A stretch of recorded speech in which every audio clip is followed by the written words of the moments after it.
Nós vamos falar hoje de um assunto muito importante. Eu estou com a Ana Lívia. Ela é da Human Rights Watch, que vem a ser relógio de direitos humanos.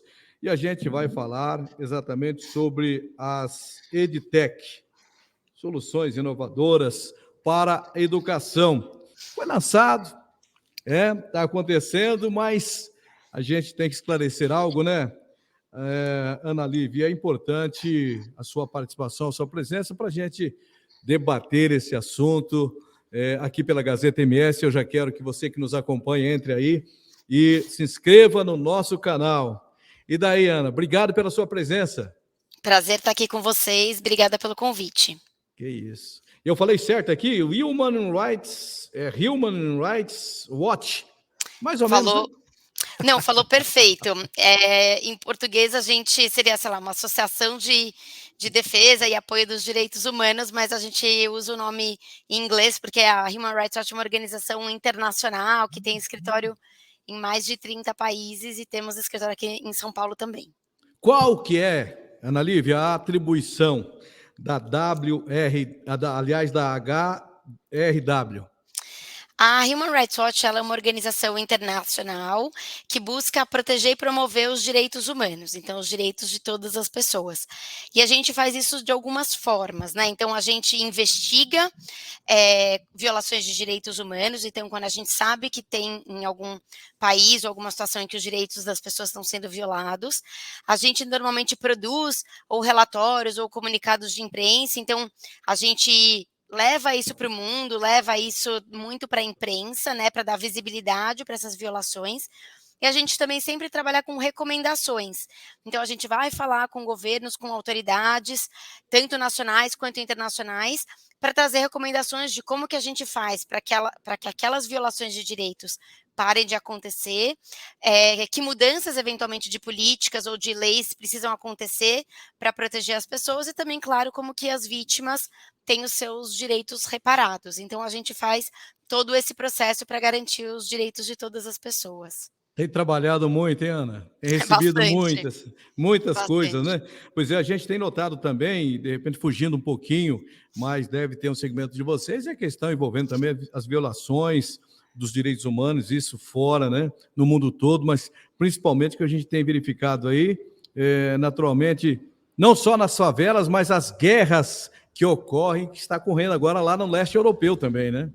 Sem dúvida, sem dúvida, esse é um trabalho que a nossa equipe que fica no leste europeu tem documentado, a gente tem vários relatórios e pesquisas, a gente está no território, a gente vai a campo para realmente ver o que está acontecendo e são situações muito, muito graves, assim, de Preocupantes. violações.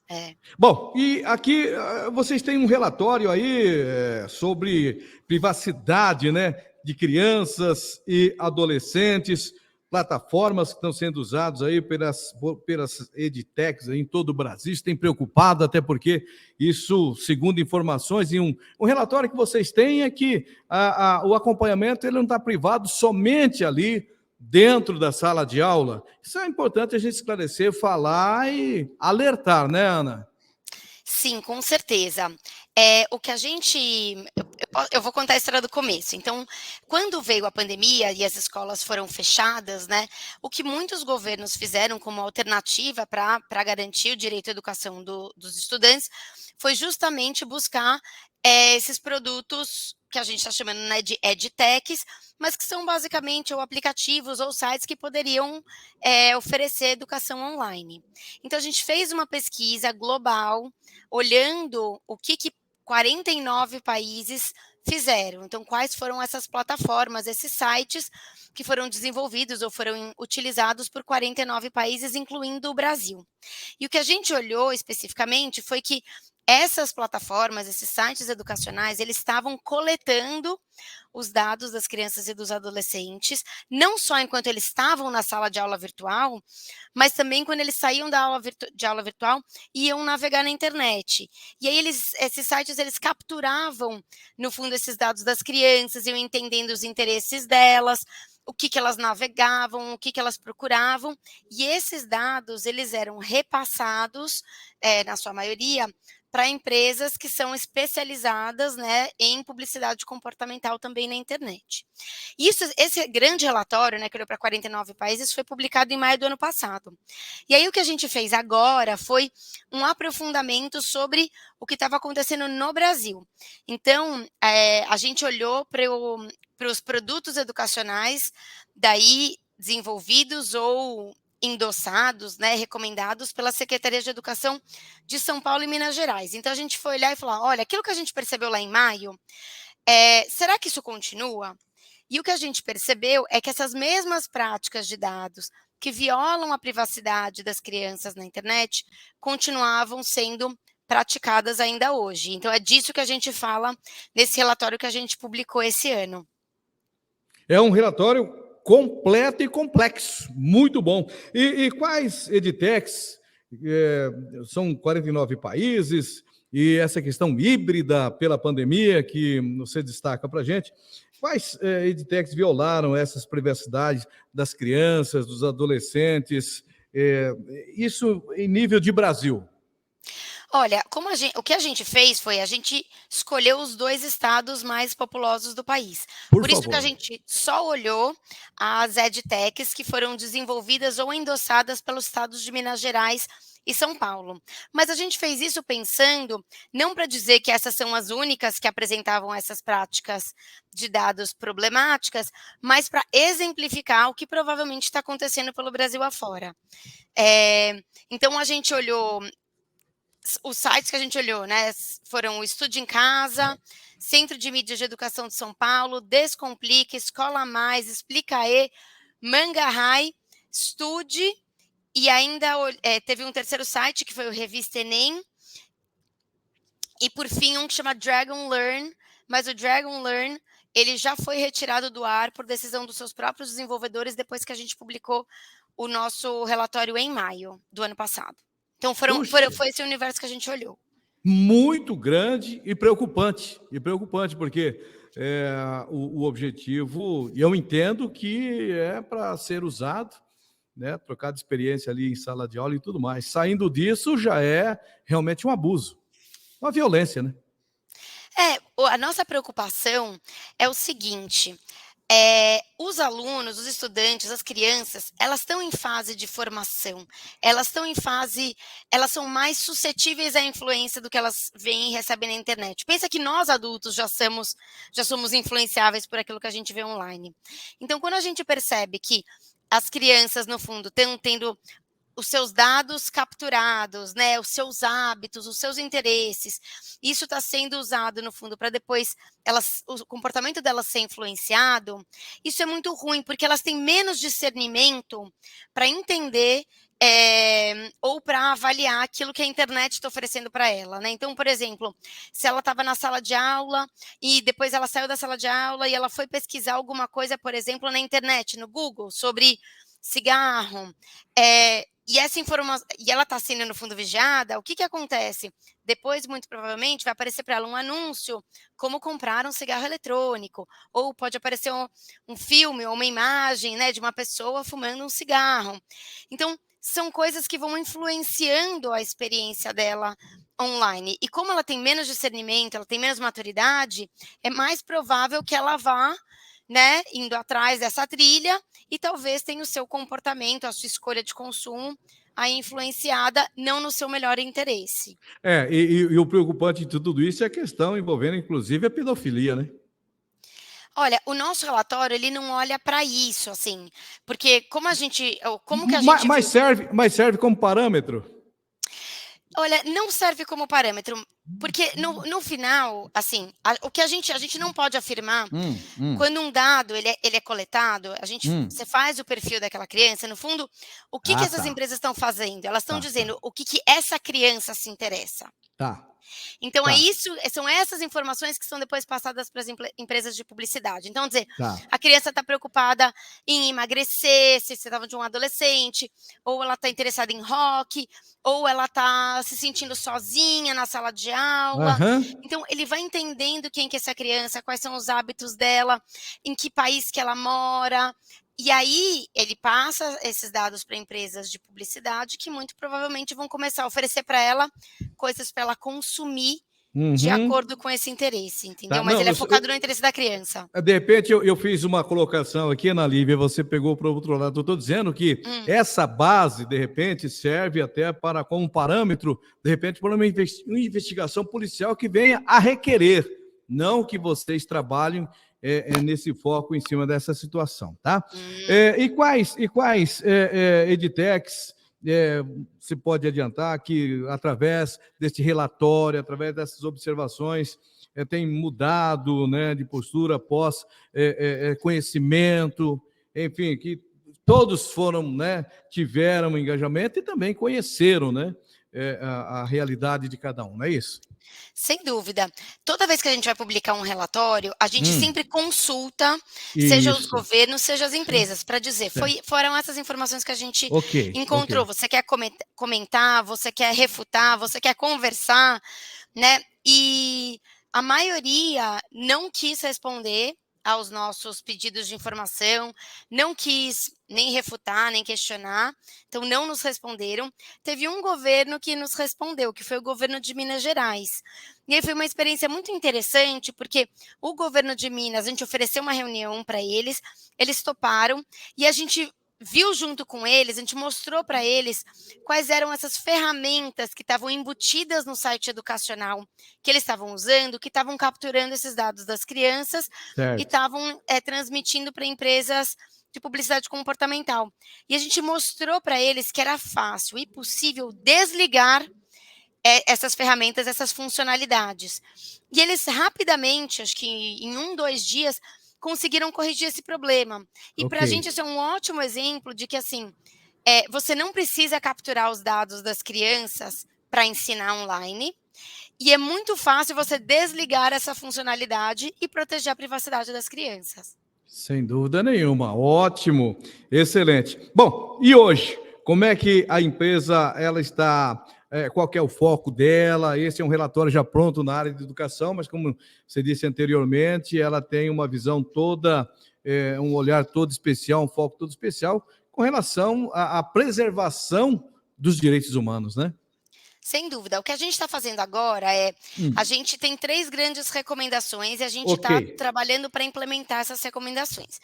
Então, a primeira recomendação é para todas as secretarias de educação, seja estaduais, seja municipais, para que elas revisem as práticas de privacidade dos sites que elas usam para oferecer educação online.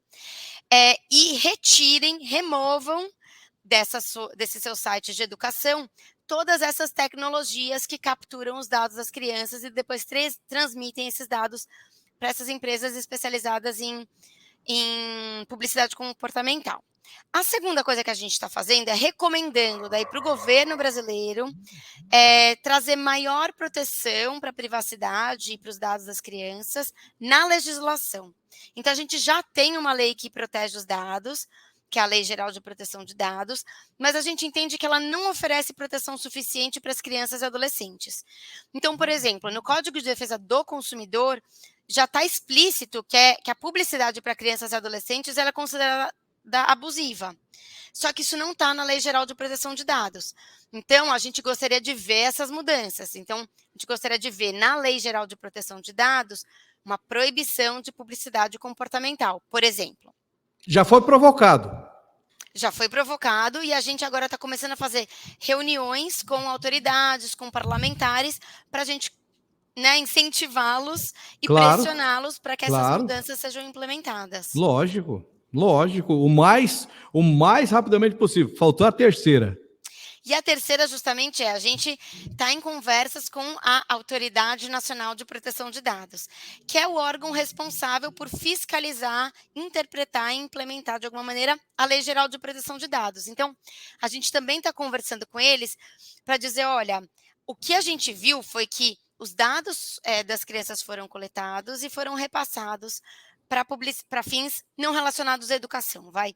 Então, a gente está pressionando essa autoridade para que elas exijam que as empresas e essas plataformas educacionais eliminem esses dados parem de guardar esses dados e evitem que esses dados continuem sendo usados. Então, são Agora, essas Ana as nossas Lívia, 3 recomendações. tá certo, Ana Lívia, a tecnologia é fantástica, né? A facilidade, enfim, tem uma abertura extraordinária, mas rapidamente já tem aqueles ruídos imundos, sujos, fétidos, para atrapalhar um processo de um alcance extraordinário, inimaginável, né? E sabe que é interessante você falar isso, porque uma das mensagens que eu gostaria de deixar Por é que a favor, gente não está aqui para demonizar a de tecnologia ou a jeito nenhum, internet, de jeito nenhum. nem para dizer que as crianças não devem aprender online. A gente considera que a tecnologia ela pode ser aliada, sim, da aprendizagem, Claro, claro. e a expectativa é que todos nós, inclusive as crianças, passem cada vez mais tempo online, né? Isso que a gente vê como tendência. Então, a grande questão é como é que a gente navega e utiliza a internet de maneira que seja segura para todo mundo. E eu acho que é isso que a gente, como sociedade, também como pais e professores, a gente precisa aprender, né? Como que a gente usa a internet, mas usa a internet a nosso favor e no melhor interesse das crianças e adolescentes. Porque você colocou aí uma questão envolvendo legislação, uma recomendação importante também, né? Para fortalecer a proteção de dados e tal.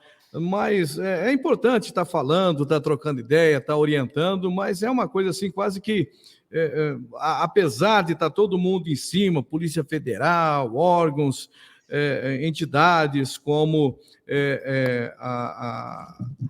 essa entidade, né, a Human Rights Watch, ainda assim o atropelo acontece, ainda assim o lado, né, antissocial fica ali esperando uma brechinha para colocar o seu bedelho. A gente como E a gente sociedade não pode, precisa e a gente aprender, não pode né, se a lidar calar. com A gente isso. não pode se Não calar. pode se calar. A gente tem que pressionar os governos a fazerem a parte Isso, deles, isso. né, e a gente como pais e professores tem que aprender a fazer a nossa parte, né, a gente tem que aprender a usar a internet de uma maneira segura. Legal, olha, foi muito bom falar contigo, muito obrigado. Pessoal, entre aí, inscreva no nosso canal. Alguém que quiser falar contigo, falar com a HRW, qual que é o procedimento, Ana? E Olha depois eu quero que você me fala também a respeito do Centro-Oeste, se você tem, e de Mato Grosso do Sul, onde nós estamos, né? Do nosso querido Mato Grosso do Sul, se há possibilidade. Olha, a primeira coisa que eu sugeriria é que quem estiver assistindo a gente, nos siga nas redes sociais, porque a gente divulga muita coisa nas redes sociais, seja no Twitter, seja no Instagram. Então procura a gente, nas plataformas, @HRW_Brasil. E aí eu vou dizer, a gente não tem como comentar o que aconteceu no Centro-Oeste ou no Mato Grosso, porque a gente, como eu comentei no começo, a gente olhou São Paulo e Minas Gerais porque eram os estados mais populosos. Mas já Agora, serviu como orientação, tá ótimo. exato, mas o que eu recomendo é, por exemplo, pais que têm filhos em escolas e que as escolas usam plataformas de educação online, pergunte para o diretor da sua escola, pergunte para o secretário municipal de educação ou para o secretário estadual de educação. Vocês verificaram a segurança dessas plataformas que vocês estão indicando para os nossos filhos? Ela respeita a privacidade dos estudantes? Acho que vale, né, os pais e os professores fazerem essa provocação para as autoridades educacionais. E sempre aquela atenção muito importante, aquela atenção especial, focar realmente, acima de tudo, na prevenção e na reciclagem, né? Sempre. Prevenção é super importante, com certeza. Foi um privilégio falar com você. Muito obrigado pela entrevista. Falamos com a Ana Lívia. Ela trouxe para a gente importante informação desse relatório aí. E também ela deixou esta recomendação, né? Para que a gente venha a não ter registros que venham de contramão à organização, contramão aquilo que venha a violar os direitos das crianças e adolescentes. E também, no geral, esse é o papel principal, né, da Human Rights Watch, com certeza. Ana Lívia, foi um prazer, Gabrielzão, obrigado. O Gabriel está aí acompanhando a gente também atentamente, né? E obrigado, viu? E tenha um bom dia. Obrigada a você pela oportunidade, um bom dia para você.